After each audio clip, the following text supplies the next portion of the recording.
nous, on est preneur des remontées d'informations de toutes les cheminots qui sont concernés de près ou de loin, parce que là, on a parlé des gens qui étaient transfert EI ou pas. On est mi-janvier, on veut faire une petite vidéo pour parler de la mise en place des réorganisations qui ont pu avoir lieu en Limousin et plus largement, notamment celle de l'établissement industriel ZPA. Donc Benoît, Carole, on avait participé aux concertations spécifiques de projet et puis Carole est directement concernée en plus par la réorg. Faire le point, on en est où? Alors déjà, les agents concernés n'ont pas été informés directement à titre individuel et moi je l'ai vécu personnellement. J'ai trouvé que c'était une forme de violence de ne pas être informé directement et de constater à travers les outils que j'utilise le changement. C'est-à-dire qu'au 1er janvier, tu n'étais plus du tout dans l'infrapôle, tu étais basculé sans qu'on t'ait rien dit, quoi. Exactement, c'est ça. C'était même pas au 1er janvier, ça a commencé dès le 6 ou 7 ou 10 décembre, avant que je sois en vacances. Donc déshumanisation complète Oui. Du travail. J'ai échangé avec des collègues qui ont vécu la même chose et qui ont ressenti également cela comme quelque chose de complètement anormal. Et puis, du coup, ça dégoûte et puis ça démotive complètement, alors qu'il y avait une ambition de fédérer les gens et de les amener pour travailler mieux. La plupart des personnes, enfin ceux que j'ai rencontrés, moi, pour qui ça s'est passé de cette façon-là, je ne pense pas que ça nous fasse débuter dans des bonnes dispositions dans ce nouvel établissement. Donc pour ce qui me concerne, finalement, il y a eu un rétropédalage et je ne vais pas basculer, mais en attendant, j'ai quand même eu le doute. Ça veut dire que tu n'as pas eu d'entretien exploratoire, on ne sait pas si ton poste était RH 910, au final on t'a basculé alors que tu l'étais pas et tu restes infrapôle. Je reste infrapôle, mais c'est vrai que jusqu'à ce lundi ou lundi, le 6 janvier, ouais, jusqu'au 6 janvier, 6 ou 7 janvier, j'avais le doute. Même si, moi, N+1 me disait non, mais tu restes bien à l'infrapôle, tous mes outils, et d'ailleurs, j'ai été administrativement basculée. Ouais. Et le service RH a dû me faire des démarches pour me faire revenir dans... On sait s'il y a beaucoup de cheminots qui ont été dans ce cas-là, tu sais pas? Non, je ne saurais pas dire, mais pour ce qui est de l'information aux personnes, donc moi, on est 3 concernés au SPPE, donc aucun de nous 3 n'a été contacté directement. Le hiérarchique pas plus au courant. Non plus. Il y a des personnels de l'UPSF qui ne savaient pas au 1er janvier où ils étaient, donc leur DPX ne le savait pas non plus, même si pour lui ça basculait EIZPA, mais il n'avait pas eu l'information. Et le jour même où un des gars a échangé avec son DPX, il avait dans sa boîte un courrier quand même. Il avait fini par recevoir un courrier pour lui dire qu'il était transféré à l'EIZPA. Voilà. Mais voilà, des choses qui arrivent tardivement. Mais pour ce qui est des collègues de SPPE, eux, ils n'ont reçu aucune information. Voilà. Ouais. De ce que je sais, aucun courrier, rien du tout. Et moi d'ailleurs, j'avais été transférée sans que j'aie le moindre courrier. Donc, alors que dès le mois d'août, on interpellait, nous, le directeur en concertation spécifique de projet, le directeur de l'EI, pour savoir les conséquences sur l'infrapôle. Oui. Eh ben, là, c'est sûr que... sur les infrapôles. Donc, moi, je trouve que... Alors, outre que c'est vraiment moi, je l'ai vécu quand même comme quelque chose, comme de la maltraitance, comme une violence. Outre ça, individuellement, sur le plan du management, les dirigeants, ils ne sont pas au courant. Donc, c'est quand même... c'est aussi une violence pour eux. Ouais, ça les met en difficulté. Et en difficulté vis-à-vis en management pour leurs agents, parce qu'ils n'ont pas d'éléments pour leur fournir. Et puis aussi pour les conséquences de l'infrapôle, ils sont mis devant le fait accompli. Enfin, ils ne savent pas trop exactement ce qui va se passer. Donc ça, c'est un peu gênant. Après, sur le plan de la production et de l'organisation dans les semaines et mois qui viennent, moi, j'ai une vraie question... parce qu'il y avait beaucoup de postes à pourvoir côté EIZPA qui ne sont pas pourvus. On a le poste très dimensionnant d'assembleur guichet unique classe 7, donc ce sera tenu par un agent classe 6 parce qu'il n'est pas potentiel, enfin en tout cas il n'est pas pour l'instant validé classe 7. Le poste, normalement, il devrait être pourvu là maintenant tout de suite parce qu'on est censé, Infrapol, à s'adresser à l'assembleur guichet unique pour faire les réservations de ressources. Il est pas pourvu C'est le pas poste. opérationnel, oui, Il n'est c'est pas ça. opérationnel aujourd'hui. Ben oui, au niveau des process, eh ben, les process n'ont pas été écrits comme on l'avait demandé. Donc moi, mes missions transfèrent à l'UIZPA et du coup, je vais, en même temps que je vais transférer les missions, eh ben, je vais rédiger les process pour tout ce qui était en lien avec mes missions propres, tous les traitements saisonniers, donc ça représente quand même des chantiers assez dimensionnants. Donc là, j'ai une mission justement jusqu'à mon départ à la retraite de rédiger les process. Mais tout de suite aussi, il y a des personnes qui arrivent pour prendre des postes qui sont nouveaux pour eux et qui arrivent dans un établissement IZPA réorganisé, instable, où ils n'ont pas forcément connaissance de leur N+1, que tout le monde est en instabilité à chercher qui fait quoi, qui est son dirigeant.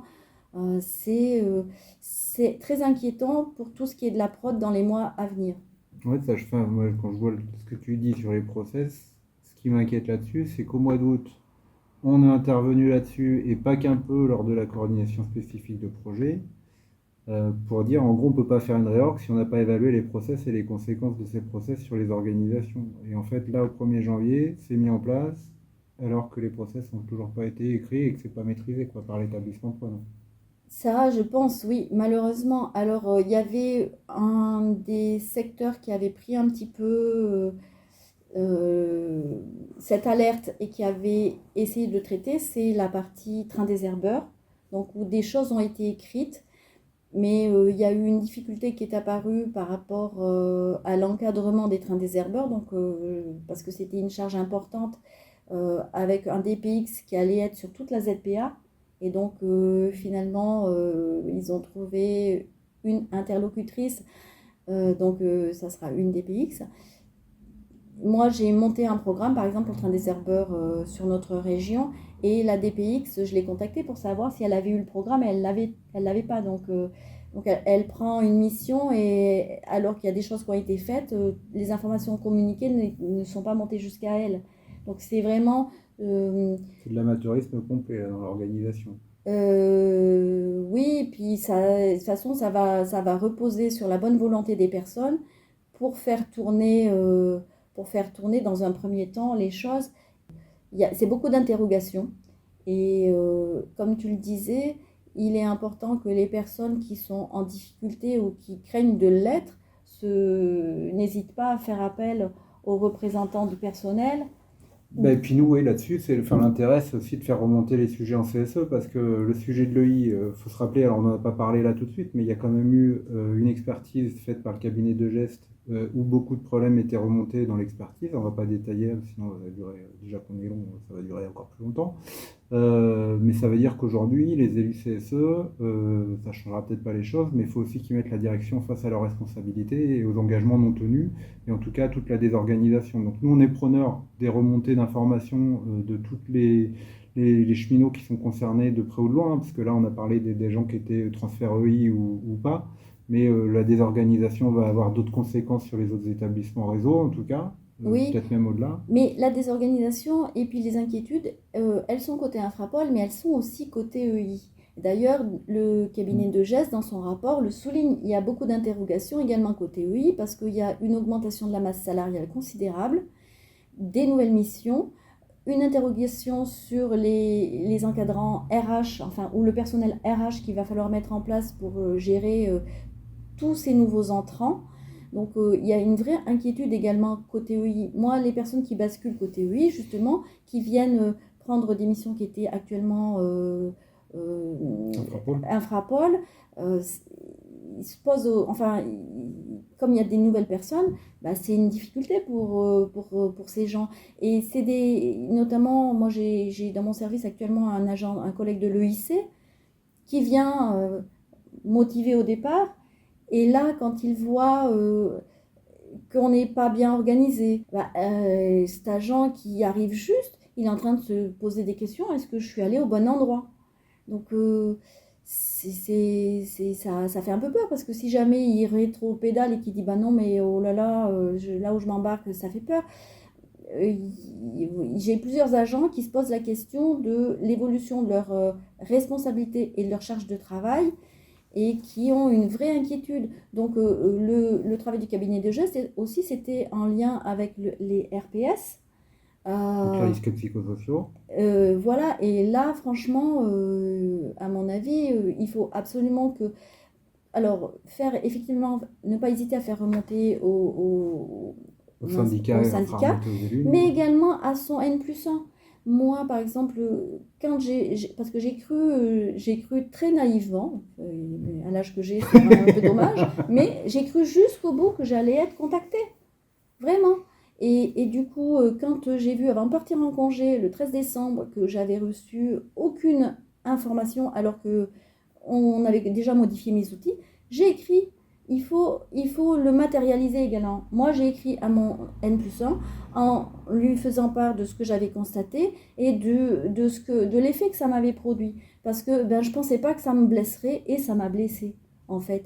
On se demande les conséquences que pourront avoir également sur le terrain des dysfonctionnements en termes de passation Oui, de enfin, process, de de process, commissionner. oui, parce que finalement, les process, ça veut dire qu'à un moment donné, nous, on travaille pour préparer des chantiers, et à un moment donné, sur les chantiers, il y a des bons hommes. Et sur les chantiers, il y a des machines, il y a des trains, enfin, ouais, il y a du risque. Et ne pas maîtriser les process et à un moment donné, laisser s'aligner les trous des différentes couches qui Oui, oui, on doivent nous fait les faire formations facteurs humains avec tout ce qui peut engendrer des exactement. accidents. Là, À un moment donné, on risque d'avoir tous les trous qui s'alignent et puis d'avoir l'accident. Et on m'a rapporté un quasi-accident. C'est au niveau d'un passage à niveau. Enfin, plusieurs choses qui sont rapportées qui inquiètent vraiment.